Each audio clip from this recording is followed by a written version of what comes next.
All right, music fans, welcome back. Harmless Dave here, talking about real music in real time for real people just like you right there, and just like me right here. Peter Cetera, this interview, I just can't get enough of this podcast. The Mark Pattison podcast, Finding Your Summit.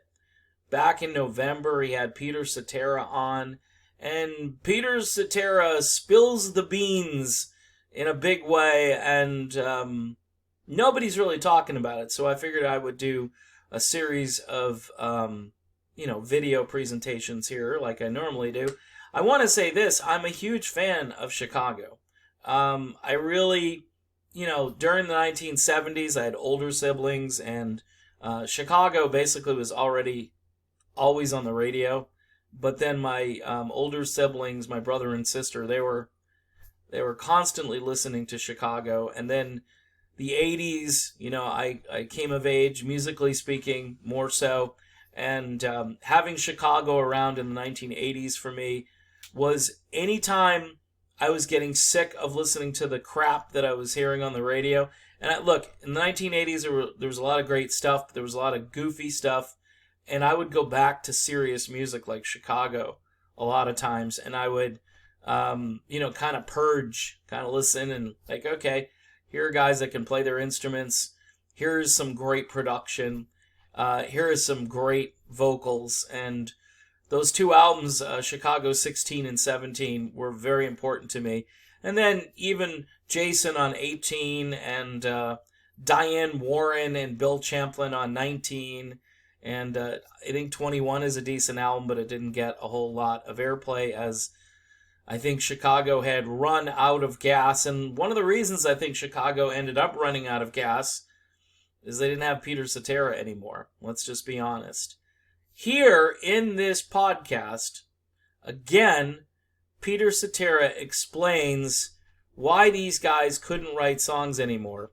And he's really blunt about it. We'll pick this up.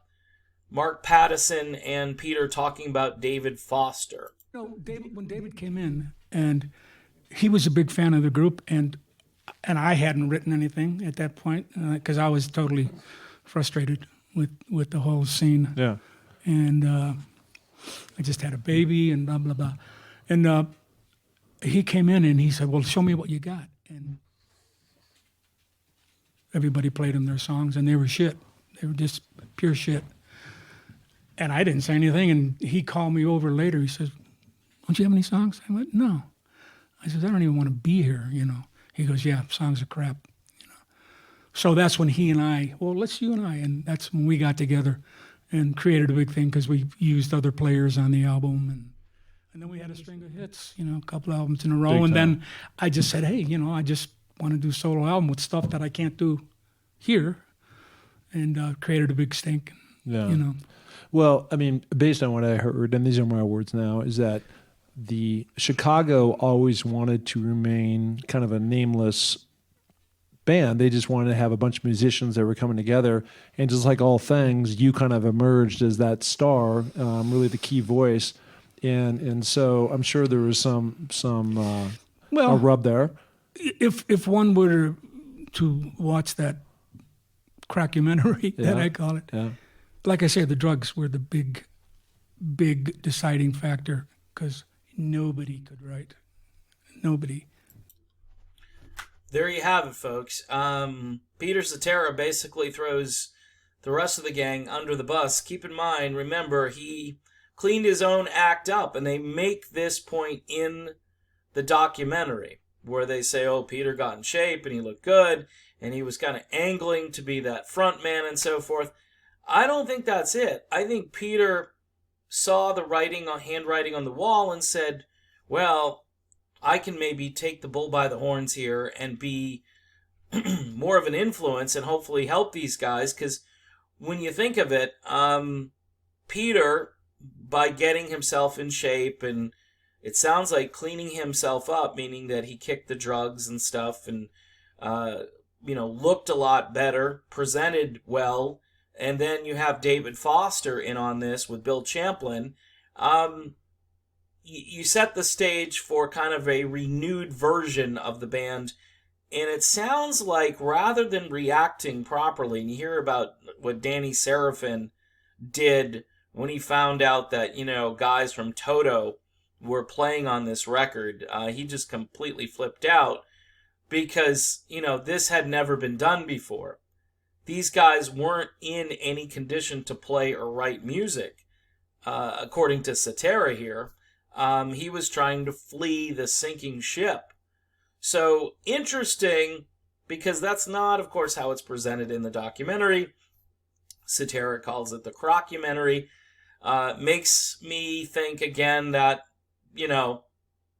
maybe the story should be retold. Maybe Cetera should come out with his own. I hear he's maybe coming out with a book, which would be very interesting to read. I would want to purchase that book. Because I'm sure it will tell the rest of the story, as Paul Harvey used to say. And I await the book. And it's sad that these guys really never got back the writing chops that they once had back in the early to mid-'70s. You can kind of see where the drugs really affected them. After the mid-'70s, these guys were not writing at the caliber that they used to write. They still had some great music. I love Hot Streets, for instance. I think that is a very underrated album and has a lot of great material on there. But Peter Cetera, again, he wrote these monster songs, If You Leave Me Now, Baby What a Big Surprise. I mean, they were getting tired of going to that ballad formula, but Cetera wrote these great songs, and they appealed to people in a way that I think the band started to tap into on things like Color My World, and Just You and Me. But Cetera, he had a more sentimental, more direct, more personal writing style, and for better or worse, it connected with a lot of people. And I think the band kind of resented that because they were this sort of avant-garde, sort of jazz rock fusion band from the late 60s into the early 70s, and that's probably why they got into the Hall of Fame. That material itself, not the poppier stuff that Cetera helped compose later on. But honestly, if you're a Chicago fan, you like all of it. You like the deeper tracks from the old records, but you also appreciate just good songwriting.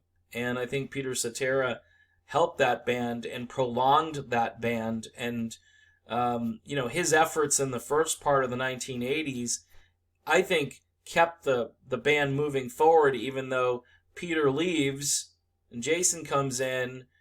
Foster stays for one more album.